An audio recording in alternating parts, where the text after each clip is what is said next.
Salut à tous, j'espère que vous allez bien. On se retrouve pour une nouvelle vidéo et en ce mois de février où il y a la Saint-Valentin, j'ai eu envie de vous faire un tag romance. Il s'agit du Fictional Boyfriend tag que j'ai vu sur la chaîne de Nin, des lectures de Nin. Je vous mettrai le lien de sa chaîne et de sa vidéo en barre d'infos, mais je pense que vous la connaissez. Et c'est parti, je vous présente tout de suite les boyfriends des livres qui me font craquer par rapport à différentes caractéristiques. C'est parti. Pour chacun des points, je vous mettrai en photo le roman qui est en question, mais également une photo de, pour moi, le boyfriend du roman.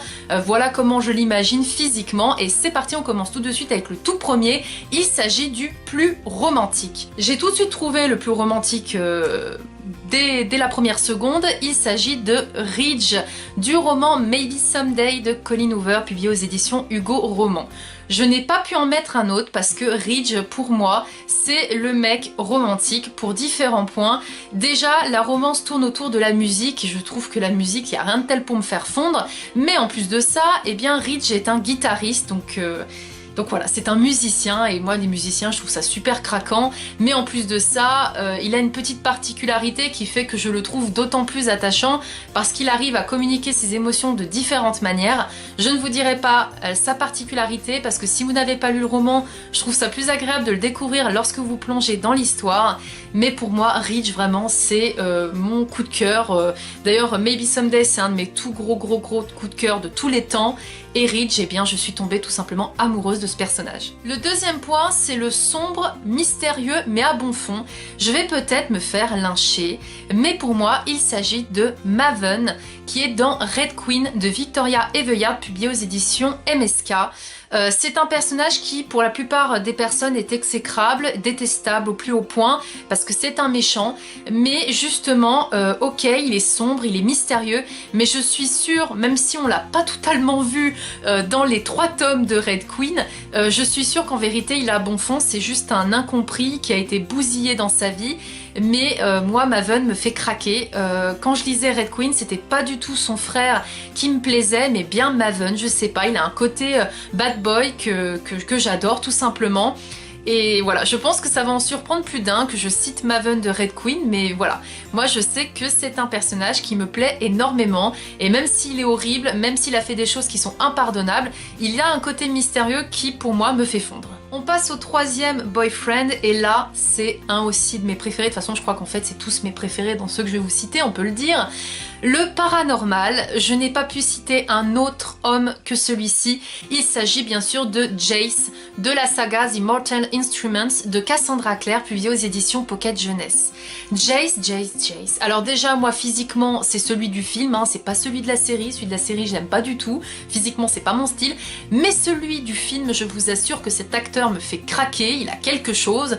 Et justement, eh bien, c'est l'image que j'ai de Jace du roman, qui est un petit peu arrogant, tête à claque, dans le paranormal, puisqu'effectivement c'est un chasseur d'ombre et son boulot c'est d'éradiquer eh bien, toutes les créatures obscures, que ce soit les loups, les vampires, des démons, j'en passe.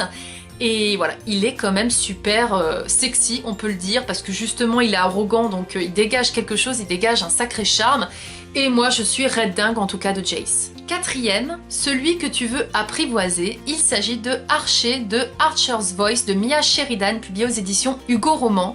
Pourquoi c'est celui que je souhaite apprivoiser? Parce que Archer, dès le premier chapitre, on se rend compte que c'est un homme qui est pourtant très gentil, a un très bon fond, mais est difficile d'accès. On a du mal à l'approcher, on a du mal à percer sa coque.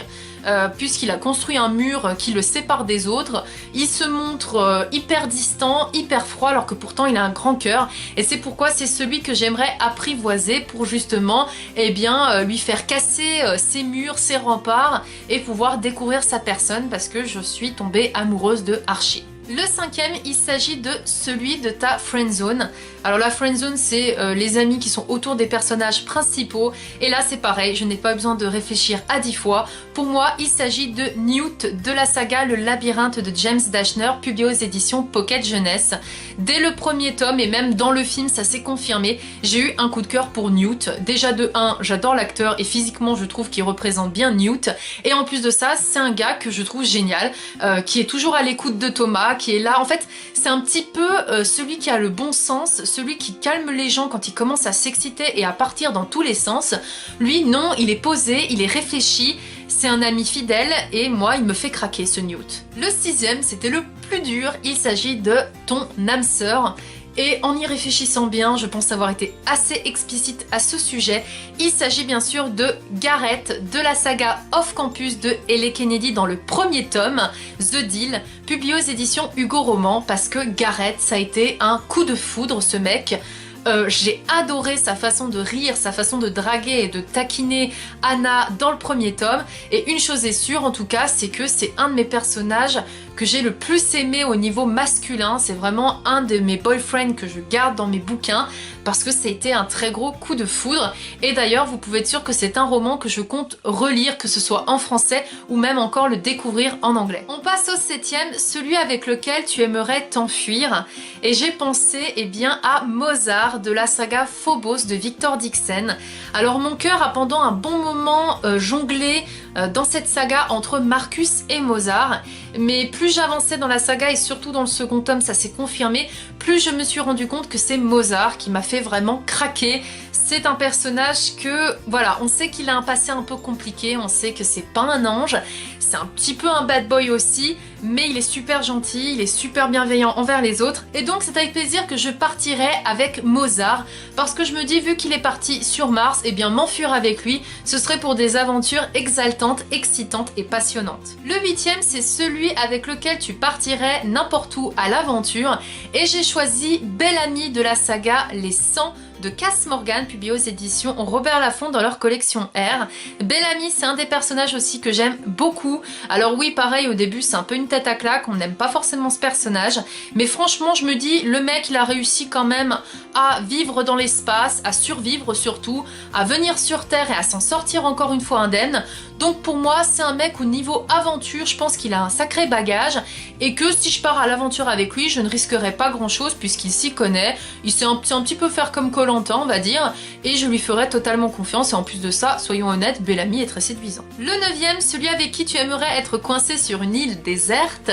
Et j'ai choisi bien sûr Pita de la saga Hunger Games de Suzanne Collins, publié aux éditions Pocket Jeunesse. Pita, c'est un de mes personnages aussi coup de cœur, mais lui, c'est un de mes vieux personnages. Je veux dire, c'en est un que ça fait un bon moment que je l'ai dans mon cœur. Et pourquoi j'aimerais être avec lui sur une île déserte? Parce que Pita, il a quand même fait les Hunger Games. Le mec, il arrivait quand même à se peindre le corps pour passer inaperçu vis-à-vis de ceux qui voulaient le tuer. Je pense aussi qu'il arrivera très facilement à me trouver à manger, à me construire une petite cabane et me faire du feu tranquillou, comme dans Koh-Lanta, j'ai envie de vous dire. Donc voilà, pour moi, Pita, c'est celui avec lequel j'aimerais être coincé sur une île déserte parce que le mec, il en a dans la tête et qu'il arriverait très certainement à nous faire un petit nid douillet sur une île paradisiaque. Et enfin, le 10e roulement de tambour, le plus badass. Sincèrement, il y a beaucoup quand même de personnages masculins qui sont badass dans les romans, mais celui qui m'est venu en tête tout de suite, ça a été Hardin de la saga After de Anatole, publié aux éditions Hugo Roman. Hardin, c'est vraiment le mec où, quand je l'ai découvert dans After, au début, je me suis dit mais c'est pas possible, il est exécrable ce gars-là, j'ai envie de le tarter, j'ai envie de lui dire qu'il arrête de faire le con, mais d'un autre côté, il a beau être une tête à claque, il a beau être arrogant, il est super badass. Il dégage quelque chose, une espèce d'aura, je ne sais quoi, qui fait que même s'il se comporte comme le pire des salauds, eh bien on tombe sous le charme. En tout cas, moi ça a été le cas. Je sais que pour certains After, ce n'est pas un coup de cœur. Moi, le premier tome, ça a été un très gros coup de cœur. J'en garde un très bon souvenir. Il m'a procuré beaucoup d'émotions et il hantait beaucoup mes journées et mes nuits également. Et d'ailleurs, je me dis qu'il faudrait peut-être que je lise la suite parce que j'ai toute la saga dans ma palle et je l'ai toujours pas finie. Et je suis en train de me dire qu'il faut que je me jette dessus parce que je veux lire la suite. Voilà, bref, petite confession, mais voilà, pour moi, le plus badass, ça reste Hardin de la saga After. Cette vidéo est maintenant terminée, j'espère qu'elle vous aura plu. N'hésitez pas, vous aussi, à me dire en commentaire, les 10 boyfriends que vous aimez le plus. Je vous mettrai bien sûr les intitulés pour chacun des numéros en barre d'infos si vous voulez justement reprendre et noter le personnage masculin des romans que vous adorez. Je suis très curieuse de découvrir lesquels vous correspondent par rapport à tel et tel critère. J'espère que cette vidéo vous aura plu et je vous dis à très vite pour de prochaines vidéos. Salut!